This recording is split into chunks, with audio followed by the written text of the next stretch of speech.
What gets me the most excited is translating some of that science that most people don't have access to behind the pained walls and letting people know what they can do today.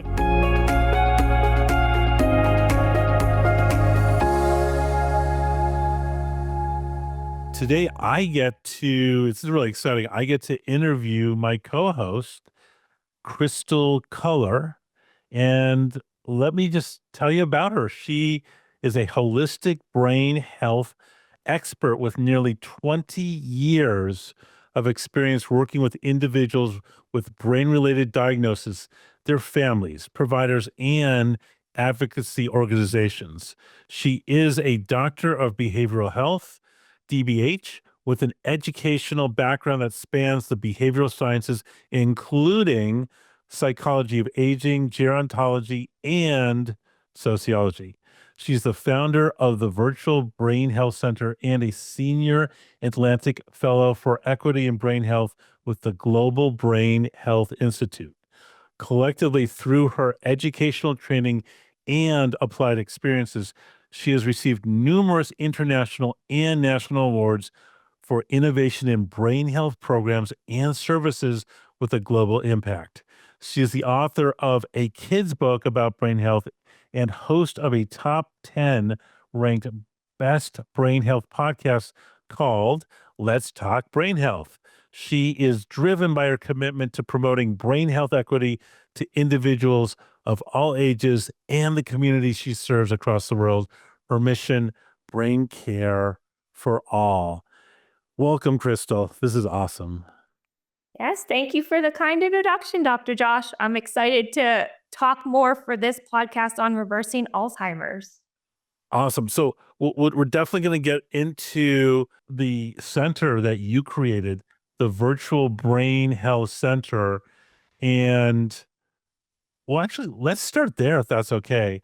I'm assuming when you say virtual brain health, it's not, we're not creating virtual brains for people, because with the whole, right now we've got AI, machine learning. It's almost, we're talking about agents. It's almost like there's these new tools. But tell the viewers and the listeners, what is the Virtual Brain Health Center? That would be amazing. Thank you. I appreciate you asking. And when we thought about the name, we thought we'd just call it exactly what it is when we said Virtual Brain Health Center. Essentially, it's an online space for people to learn more about brain health through education, resources, events, and awareness. So luckily, since we've launched, we help support people in understanding what brain health means to them in their day-to-day lives, translating the latest science into actionable steps that they can do today. And so we work with a lot of different organizations or groups in making brain health meaningful to them. But then we have this basic public health approach of awareness around brain health and letting people know there is information out there that they can access, experts that they can have resources to. So I'm so glad that this podcast is an extenuation of that work, because we have found we've impacted people to date in 100 countries across the world. So I think this general interest around brain health, we see it in international surveys, national surveys. It's a top health concern among adults, but yet we still don't know what to do about it. And we're still very cautious or apprehensive of the experts that we go to understand brain health, dementia risk reduction, and reversing Alzheimer's disease. So we try to play a part and be that educational space. And our mantra has always been brain health for everyone. So we've worked with kids through older adults and everything in between. That's awesome, Krystal. I want to take a step back and talk about how in the world did you get in this field to begin with? And I've got to be honest with you, when I first looked at the initials after your name, I saw DBH. I thought that would be doctorate in brain health, but it's actually behavioral health. But I'm curious, how in the world did you end up interested in this whole field, and what started this for you? Yeah, that's a great question. Initially, I was in a traditional PhD program for psychology of aging, and that was the trajectory I thought I'd be on. I wanted to be an academic and a teacher, and life happens sometimes. In my last semester of graduate school, where I was final class, preparing for comprehensive exams, I had a grand mal seizure, which fortunately was an isolated event to a rare side effect of a medication I was on at the time, but that completely pivoted everything for me. I don't know for many people, when you have a seizure, there's no driving for 6 months. There's a lot of more appointments and follow up and ruling out what had happened to my particular brain in that circumstance. And I thought through with the knowledge I had, I was studying aging, how that looked for families. Then I had my own health incident, and I'm trying to navigate a complex healthcare system. And I was struggling. And I thought, what about people that have cognitive impairment or dementia and their families trying to navigate care? I just thought there had to be a way to make it better. And so I did the unthinkable. I left my PhD program with one class and pivoted to an applied doctoral degree in behavioral health that focused on healthcare management, because from my experience, I wanted to know how to build programs and policies and systems, something bigger that could support people to drive the change in the way they may seek healthcare information or navigate their own healthcare journeys. And I thought if I could help doing that from my experiences, that's what I wanted to do. And, also at that time, my mom was going through getting a diagnosis of MS. My grandmother was nearing the end of her journey with dementia. So women's brain health was right there in front of me in day-to-day life. And I thought, I can help with something. I just have to take this eclectic, non-traditional career path that I've had and go and have an impact on programs and services. And much to the question you said earlier, I think I had the next greatest opportunity. When you say DBH and it seems like it'd be a doctorate in brain health, I was in the second cohort of fellows to train with the Global Brain Health Institute. So I got to do a 1-year intensive at Trinity College, Dublin, with leaders all across the world to understand, what does dementia prevention mean? What does that look like? And what are some of those social equity components around brain health and Alzheimer's disease and care and treatment all across the world? So it was an honor to be the first fellow from the US to actually train at Trinity in that year. So I think that's the next best thing to having the doctorate in brain health. That's awesome. So you basically you jumped into this and you actually went to Ireland. And what were you struck at all? Any of the differences in the approach to the brain and behavior in Ireland compared to the United States? It was a really eye-opening experience. I think from being in the traditional academic setting, or for a lot of people that might be clinicians, when we're reading about best practices in Alzheimer's disease or dementia care, it's coming out of Europe. And politely, I think they're at least a decade or 15 years ahead of us in the US. Because even at that time, they had language where they would talk about dementia prevention or risk reduction for dementia and Alzheimer's disease. And in the US, we were kind of waving our hands like, there's not enough evidence to say that yet. We'll say you can reduce your risk, but there was no conversation around the notion of prevention or disease reversal. And my, how things have changed, especially like this podcast, to have those conversations. And that was one of the initial stark differences. But then there were a lot of similarities where some languages didn't have a term to discuss brain health. Dementia was a term that they were still trying to define, let alone starting to think about the health and well-being component that can be part of that prevention and care for individuals and families. So I've got to learn a lot more of those nuances and how things can start to change just at that basic public health level, but also the innovations that people have where we can have an impact. We can design programs and services more thoughtfully for individuals to navigate and get the care and support for where they are today. That's great, Krystal. So you were one of the first set of fellows. So you were a trendsetter. I guess you still are. What are some of the biggest challenges you faced, on this sort of uncharted path? I appreciate that question because I think for me, I initially came in and, when I first heard about brain health and my background being in cognitive aging and understanding these changes happened decades before, how does this play a role in the conversation around holistic health, especially with the brain? And then I realized a lot of walls and barriers would go up. To me, it sounded like a great thing, but then to recognize the components that fall under brain health are sensitive to a lot of people. it's challenging to talk to someone or to start a conversation, even with a healthcare provider like yourself, that I'm concerned about my memory.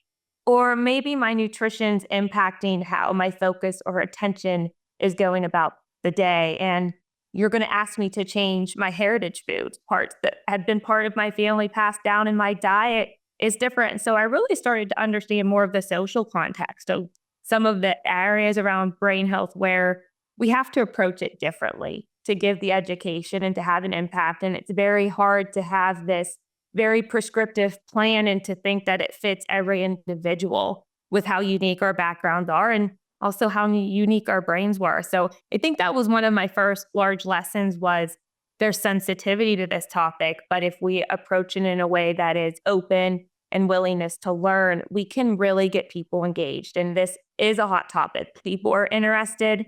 They want to know. And I don't know about your experiences, but even from mine is once they know, they actually want to take charge. They want to make the changes. And as they start to see improvements in one area, will come back and say, I'm sleeping better at night. Now let's focus on exercise. They really are willing to take the information, put the action in place, and then keep building out this brain healthy lifestyle. So that's one of my motivations to keep active in this particular field. Yeah, no, I'm the same like you. I view this podcast as a source of information for people and information that may be difficult to obtain elsewhere. And yeah, my experience even now is that about a third of the public in the United States thinks that what we're talking about isn't real. So that it's science fiction that we can reverse Alzheimer's or other dementias. But I'm we're here to guide people in that. So what would you As I say? say, I Yeah. think back to my training. I mean, I was specialized in cognitive aging, so psychology of aging, and I went to a national conference. I want to say it was around 2010, 2011, and it was a brain health summit. And I remember I sat in there, and that was the first time individuals were talking about and presenting information around Alzheimer's disease, possibly being called type 3 diabetes, and the link to nutrition and then hearing about the Kurt and Kriya meditation and how meditation might be one of those factors people could mitigate to better support their brain or decrease their risk of dementia. And I remember going back thinking, I'm paying a lot of money at universities in tuition, and this was not part of the curriculum or even the textbooks at the time, but yet had a great opportunity to go to a conference. And that kind of helped plant the seeds of how multidisciplinary this can be, and also I think how broad. And so I always thought that was one of the missing links for me as well as I went to a wonderful program, but also realizing you can only cover so much. And there's still a lot more uncharted territory to learn with how the science was coming out. But I remember after leaving that conference was, how do I let people know more about this? Because once I know it, I like to share it, but how do we do that in a meaningful and thoughtful way for impact? And I think this podcast is the great opportunity to be able to do that. That is so true. And what you're saying is this conference was only say 14 years ago. I mean, it's not that long ago that you know, like when I was in med school, we were taught, oh, you're born with it, have as many neurons as you get, and you basically don't develop any more. So that's fascinating. So, what would you say the low point has been, if you feel like sharing, Crystal? Because I know you, I'm sure you've had many, you've hit against many walls trying to make this happen. What would you say the worst point was? I would think the idea with brain health is sometimes there's a disconnect. When I've been brought into organizations and they say they want brain health to be a part of their programming or the vision and services they offer, especially on the memory care continuum, if you're providing services for individuals living with memory loss, early stage Alzheimer's disease through the continuum, still community based, so to about moderate stage. And there was a big disconnect in thinking that if you did brain health, or that if you put brain health in memory care, that it didn't have a value. People weren't able to see that, thinking about when I was overseeing a social model adult day and they decided to adopt the Mediterranean diet to follow and implement, that some people really didn't see the value in feeding people with living with a neurodegenerative disease proper nutrition and good food. And so for me, I realized I came in thinking, well, why wouldn't we do that? Why wouldn't we want to feed everyone well so they have a chance to perform? And so I think a lot of it was people had an idea of what brain health might be, but there were still some biases or misconceptions that they had to think that, yes, you can live well with a neurodegenerative condition like Alzheimer's disease. And when you focus on nutrition, you may have some gains. And what we were starting to see when we did that in their program was better nutritious foods, getting rid of that cognitive slump a lot of times people hit in the afternoon, or the idea that they get sluggish. And, anecdotally having family members come back and say, we reworked the day to where their loved one was appropriately stimulated. Well, when we go through a day and we've been appropriately cognitively challenged, we're properly tired to go to bed. So symptoms of agitation and restlessness were dampened because they were properly engaged. So I think a lot of that misconception of how we can meet people where they are and what that looks like in some of the components of lifestyle, but especially the mental stimulation, we tended to think it should be a lower bar when really people can meet a little bit higher and still have good engagement. Awesome. So what I'm hearing you say, Krystal, is that you definitely hit some severe resistance, but you basically had a thick skin, and you just kept going regardless. I mean, you would watch for people's reactions, but and understood you're not going to convince everyone, but you're on a mission, and you're going to keep going, and hope that, I guess, people turn around. Is that right?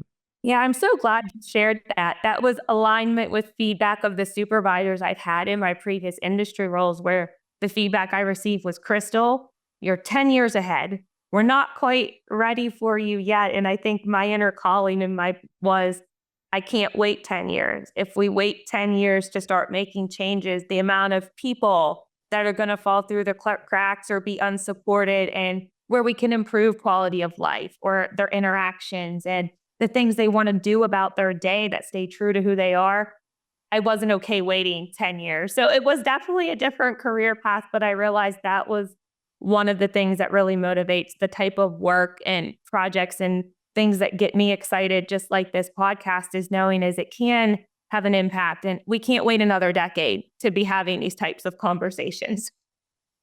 Great. So on the flip side, Krystal, share with us some of your biggest or the biggest win you've had since you made that leap into a brand new field.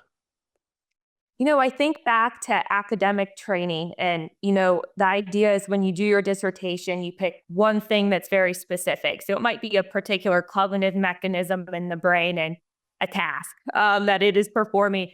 And I remember getting the feedback in grad school where it was, Krystal, you have to pick one thing. And I was interested in a lot of things once I just learned more about energy medicine and health psychology. And mentioned that brain health conference, and I started thinking, how does this all come together to be more holistic healthcare? And then I'm so glad I found my way to brain health, because it's been at least a decade. No one has been able to stump me. Although I always joke, I welcome the challenge of putting forward a topic that we can't relate back to brain health or having an impact on your own brain care. I welcome the challenge, but so far we've been able to link it all. So I think I've gotten to go very broad and stay true to some of the things that have me the most interested. And I understand the feedback and people that go the route of basic research and finding the underlying mechanisms. But what gets me the most excited is translating some of that science that most people don't have access to behind the pained walls, and letting people know what they can do today. So I like to think that was initially the challenge, where it was like, Krystal, pick one thing. And I really couldn't, because I was interested in so many different things. But I've just learned that's a different approach to brain health, and one that has let me just work in a lot of different areas and still continue to grow in this idea of dementia prevention. I know we're going to dive into this season with reversing Alzheimer's. It's not going to be just one thing for everybody. There are a lot of aspects to cover in this. And so that's what gets me really excited. That's amazing. So, Krystal, obviously our podcast is focused on Alzheimer's, but it looks like you also have a background and interest, not just in the elderly's brain, but in kids' brain. You wrote a kids' book. Share with me, are kids' brains like elder brains that are falling apart? Are there disorders that kids get that never get treated that end up impacting dementia in the elderly? Help us understand, is there a connection between the two, and what do you think that is? Yeah, I think that's a great question. In my background, really, I started when I was 17 doing applied behavior analysis for children with autism. That was some of the work I did right out of high school and into early years of college. And I kept thinking, there are principles that are applied to how we relearn skills or how we compensate or how we approach a challenge differently that can apply to people of all ages, especially as I got more into the aging care continuum and was learning more about that. And really, what brought about the kids' book about brain health is I was spending time with my brilliant niece, and she kept showing me ways she was taking care of her brain. At least that was the way I interpret it. She'd ask for quiet time. She was telling me they do brain breaks at school. She'd hold up her hand and show me a breathing technique.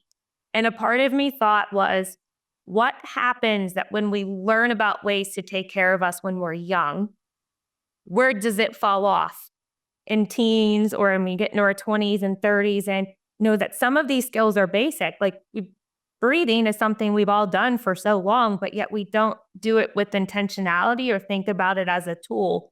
And so from looking at her, I thought, well, kids are interested about their brains. And we learned after talking with them, they have a lot of amazing, brilliant questions, but they're also learning the vernacular about brain care now. It's more mainstream in schools and what they're having access to and talking about emotions. And I just really thought was, if these become foundational skills as we're younger, will those be better pillars for when we're in adulthood and we hit other life changes or issues and stressors? Like, we already have more tools in our toolbox. I look back to even doing health related classes in college, and I didn't really learn health skills of what to do or the idea of building resilience and our emotional intelligence, which are a big part of this idea around brain health and the economies we have. We're asked for skills that our brains perform.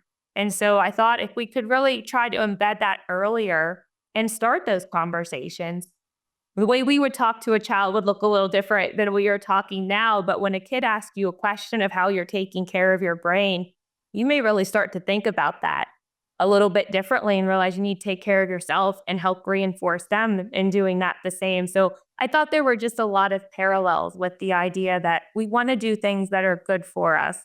How can we learn those skills and really cultivate a toolbox that we can rely on in a stressor or an unprecedented time, because life ebbs and flows and we are going to have challenges. That's a great answer, Crystal. So what are some of the developments you've seen just in the last, I don't know, in the last few months or even 6 months in terms of both technology and other trends in the whole area of Alzheimer's and brain health? What what gets you excited, when you think about it at night or when you first wake up in the morning? I know people may have tuned into our initial conversation of me introducing you, but I really think Dr. Ornish's hallmark study that came out towards the end of summer on being able to reverse symptoms for people living with dementia. And from my perspective, we can be well aware of, disease reversal for some might still be new in heart disease or diabetes, but really bringing it into the dementia care space. And what I think has been interesting is watching some of the leading and national organizations under dementia care or brain health highlighting this work. A lot of it was more around rallying for just the pharmaceuticals and access. And, that's one pillar of care, but really starting to lean in more on this prevention piece and education of what people can do. Even if they do have a diagnosis of Alzheimer's, there's still a lot you can do to live well and to live with the disease for some people, close to 2 decades managing their symptoms. So I think there's been a big shift with part of that study. And I'm sure if people are tuning in, they've heard or read of Dr. Dean Ornish's work, but just the idea it's come over to the dementia space and it's caught the attention of other organizations that had the influence and the policy and advocacy behind them to really start to make a change, I think, at a faster pace. One thing in your history that really fascinates me is the fact that you basically overcame your seizure disorder. And just kind of from a social standpoint, my sense is that, having a brain diagnosis, whether it's dementia or seizures or something else, or psychiatric, that there's a stigma associated. Have you run into that? And what are your thoughts there? Yeah, I think there is a lot around that. And I share with people too is it's personal and a professional journey for me. So yes, I luckily no longer have seizures, but it's manifested and I have daily headaches, migraine and chronic migraine. And actually just recently in a few years, I had my job offer rescinded because I asked for my workplace accommodations for migraine disease. And so the stigma was, even at that time, they inferred I purported a disability and that I misrepresented myself. And again, I kind of had to dig my heels in the ground and say, this isn't right.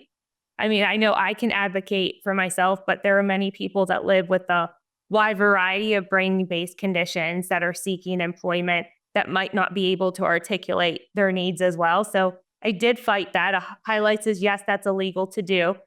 But it was just one more calling where, just in these small places to see that around brain health, that we have these assumptions of what someone can or can't do. And I mean, migraine disease is one of the leading neurological conditions and disorders across the world, as well as for people that are at active aging in the workplace and even for women. So it's not that uncommon.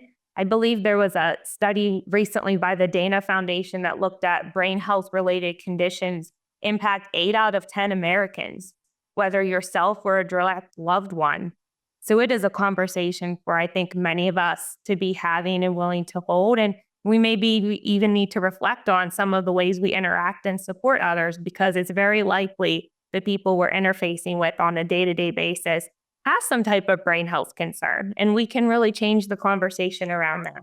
Great. And I'm hoping to do that because the conditions we talked about, from seizures to migraines, even to Alzheimer's, in all three categories and others, you see specific increased excitation in the brain when you look at neurotransmitters, higher levels of glutamate, lower levels of GABA. So again, we give these conditions different labels, but if you actually delve deep, sometimes it's the same root cause. And I'm hoping we're going to have lots of interviews. So for people who are listening or watching and saying, like, what is he talking about? That we could actually explain that. So let me end on this point or question for you, Krystal. Is there anything I should have asked you that I didn't, that you'd like to go over? I appreciate your thoughtful questions and the chance to co host this podcast with you. And I think I'd like to just reiterate for everyone that this is a conversation for all of us, whether it's us and our immediate families having a link to Alzheimer's disease and related dementias, but the likelihood that we know of someone or of maybe someone in your family's history that likely would have fallen under these diagnoses before, but we didn't call it that, or it was taken care of at home. This is a widespread issue that impacts many of us. And the places we go in our communities, we can find ways to help support those in our immediate social network. So I really hope this does kind of start that ripple wave effect in having those conversations, that I encourage others to tune in, that if it's not for them now, it may be later for those that they're supporting or those that they may interface with in their day-to-day lives. Beautiful. Krystal, thanks for being willing to co-host this podcast and also answer some tough questions. And yeah, this was a lot of fun. We'll do this again. Yes, thank you. I look forward to it. All right. We'll see you soon.